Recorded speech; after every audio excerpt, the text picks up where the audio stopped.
It's 2 a.m. Someone you care about texts you back instantly with "I'm fine."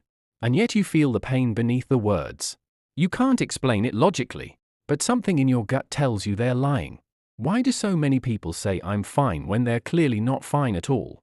What psychological mechanism makes someone mask their pain with those three little words? And more importantly, what does it do to their mind, heart, and relationships over time? Today, we're going beyond the surface. We aren't just talking about social etiquette or common phrases. We're uncovering the deep emotional and cognitive roots of a behavior most of us have experienced, either in ourselves or in someone we love. When someone says "I'm fine," there's usually a storm underneath. Most people think it's simply avoidance. But that's only the tip of the iceberg. At the core, it's about control. Saying "I'm fine" gives the illusion of stability, even when the inner world feels chaotic. For many, admitting emotional discomfort feels like surrender. They fear losing footing, being seen as weak, or being judged. So they cling to a response that keeps others comfortable and themselves guarded. Let's pause and reflect on that for a moment. Why is emotional vulnerability so threatening to so many? From childhood, many of us are conditioned to associate strength with silence. Crying was dismissed with "stop being dramatic."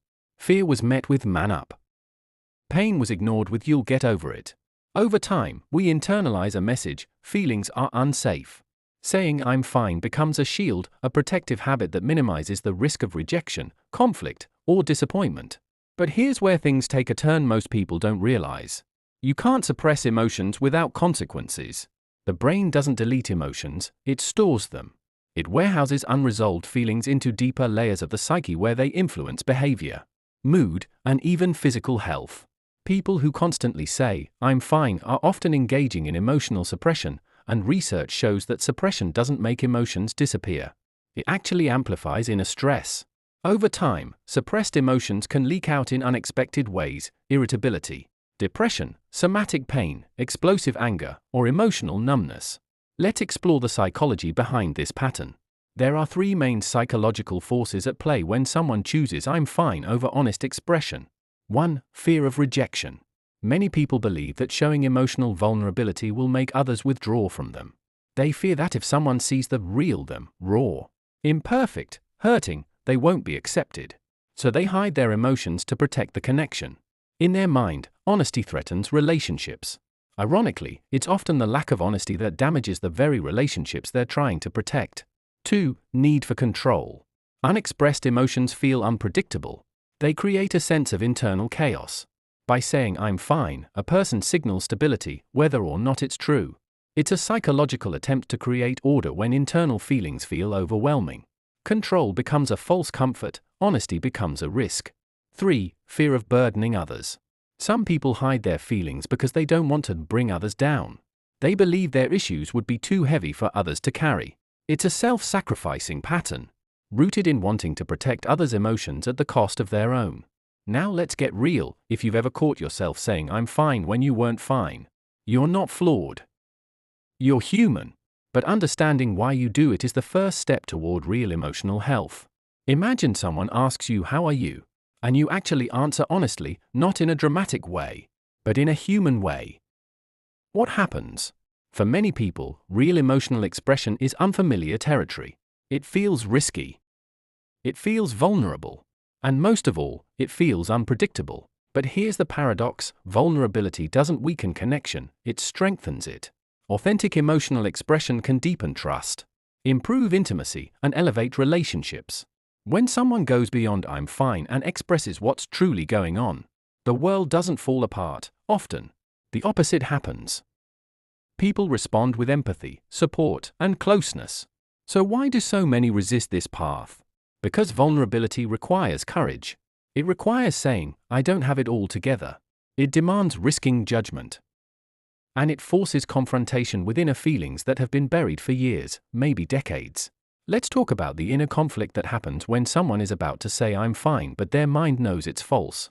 That moment is a battle between authenticity and fear. Our brain asks, is it safe to be honest? Will they judge me? Will they care? Will this change the relationship? These questions are rooted in past experiences, not current reality. Someone who was ignored as a child learns to hide emotions because expressing them brought no comfort then. They repeat that pattern in adulthood, even when their environment is different. Here's an important truth: the phrase "I'm fine" is often not about the other person, it's about self-protection.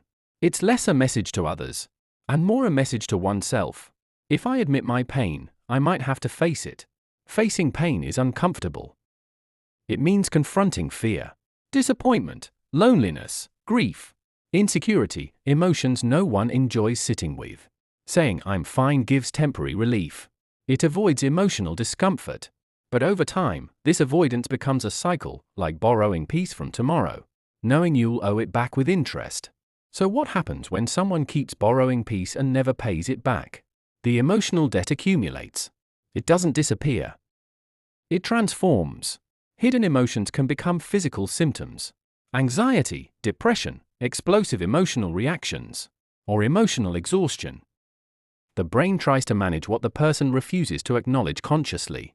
That's why someone who always says "I'm fine" might suddenly explode over something small. It's not about the small thing, it's about months or years of unreleased emotional pressure. Let's take a moment for self-reflection. Have you ever used "I'm fine" as a shield? When you say it, what are you really protecting, yourself or others? Are you protecting others from discomfort, or protecting yourself from vulnerability? This isn't about blame or shame.